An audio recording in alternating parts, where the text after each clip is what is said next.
2 Kings 23. So the king sent messengers, and they gathered all the elders of Judah and Jerusalem to him. Then the king went to the Lord's temple with all the men of Judah and all the inhabitants of Jerusalem, as well as the priests and the prophet, all the people from the youngest to the oldest. He read in their hearing all the words of the book of the covenant that had been found in the Lord's temple. Next, the king stood by the pillar and made a covenant in the Lord's presence to follow the Lord and keep his commands, his decrees, and his statutes with all his heart and with all his soul, in order to carry out the words of his covenant that were written in this book. All the people agreed to the covenant. Then the king commanded the high priest Hilkiah and the priests of the second rank and the doorkeepers to bring out of the Lord's sanctuary all the articles made for Baal, Asherah, and all the stars in the sky. He burned them outside Jerusalem in the fields of the Kidron and carried their ashes to Bethel. He did away with the idolatrous priests the kings of Judah had appointed to burn incense at the high places in the cities of Judah and in the areas surrounding Jerusalem. They had burned incense to Baal and to the sun, moon, constellations, and all the stars in the sky.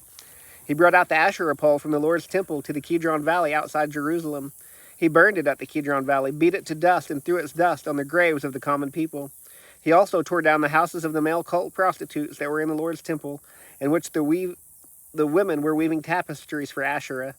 Then Josiah brought all the priests from the city of Judah, and he defiled the high places from Geba to Beersheba, where the priests had burned incense. He tore down the high places of the city gates at the entrance of the gate of Joshua, the governor of the city, on the left at the city gate.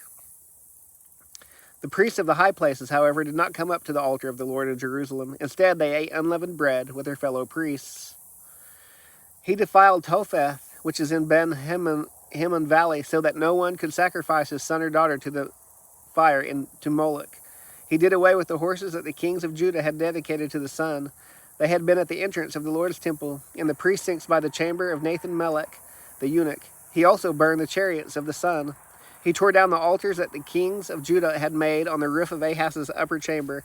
He also tore down the altars that Manasseh had made in the two courtyards of the Lord's temple. Then he smashed them there and threw their dust into the Kidron Valley. The king also defiled the high places that were across from Jerusalem to the south of the Mount of Destruction, which King Solomon of Israel had built for Ashtoreth, the abhorrent idol of the Sidonians, for Chemosh, the abhorrent idol of Moab, and for Milcom, the detestable idol of the Ammonites. He broke the sacred pillars into pieces, cut down the Asherah poles, then filled their places with human bones. He even tore down the altar at Bethel and the high place that had been made by Jeroboam, son of Nebat, who caused Israel to sin. He burned the high place, crushed it to dust, and burned the Asherah. As Josiah turned, he saw the tombs there on the mountain. He sent someone to take the bones out of the tombs. He burned them on the altar. He defiled it according to the word of the Lord proclaimed by the man of God, who proclaimed these things. Then he said, "What is this monument I see?" The men of the city told him, "It is the tomb of the man of God who came from Judah and proclaimed these things that you have done to the altar at Bethel." So he said, "Let him rest. Don't let anyone disturb his bones." So they left his bones undisturbed with the bones of the prophet who came from Samaria. Josiah also removed all the shrines of the high places that were in the cities of Samaria, which the kings of Israel had made to anger the Lord. Josiah did the same things to them that he had done at Bethel. He slaughtered on the altars all the priests of those high places, and he burned human bones on the altars. Then he returned to Jerusalem.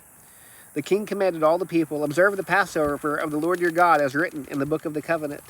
No such Passover had been observed from the time of the judges who judged Israel through the entire time of the kings of Israel and Judah. But in the 18th year of King Josiah, the Lord's Passover was observed in Jerusalem. In addition, Josiah eradicated the mediums, the spiritists, household idols, images, and all the abhorrent things that were seen in the land of Judah and in Jerusalem. He did this in order to carry out the words of the law that were written in the book that the priest Hilkiah found in the Lord's temple. Before him there was no king like him who turned to the Lord with all his heart and with all his soul and with all his strength, according to all the law of Moses, and no one like him arose after him. In spite of all of that, the Lord did not turn from the fury of his intense burning anger, which burned against Judah because of all the affronts with which Manasseh had angered him. For the Lord had said, "I will also remove Judah from my presence, just as I have removed Israel. I will reject this city, Jerusalem, that I have chosen, and the temple about which I said, my name will be there." The rest of the events of Josiah's reign, along with all his accomplishments, are written in the historical record of Judah's kings. During his reign, Pharaoh Necho, king of Egypt, marched up to help the king of Assyria at the Euphrates River. King Josiah went to confront him, and Megiddo, when Necho saw him and killed him. From Megiddo his servants carried his dead body in a chariot, brought him into Jerusalem, and buried him in his own tomb. Then the common people took Jehoahaz, son of Josiah, anointed him, and made him king in place of his father. Jehoahaz was 23 years old when he became king, and he reigned 3 months in Jerusalem. His mother's name was Hamutal, daughter of Jeremiah. She was from Libnah. He did what was evil in the Lord's sight, just as his ancestors had done. Pharaoh Necho imprisoned him at Riblah in the land of Hamath to keep him from reigning in Jerusalem, and he imposed on the land a fine of 7,500 pounds of silver and 75 pounds of gold. Then Pharaoh Necho made Eliakim, son of Josiah, king in place of his father Josiah, and changed Eliakim's name to Jehoiakim. But Necho took Jehoahaz and went to Egypt, and he died there. So Jehoiakim gave the silver and the gold to Pharaoh. But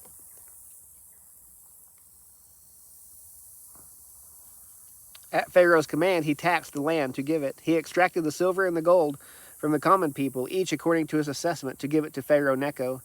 Jehoiakim was 25 years old when he became king, and he reigned 11 years in Jerusalem. His mother's name was Zebidah, daughter of Pedaiah. She was from Rumah. He did what was evil in the Lord's sight, just as his ancestors had done.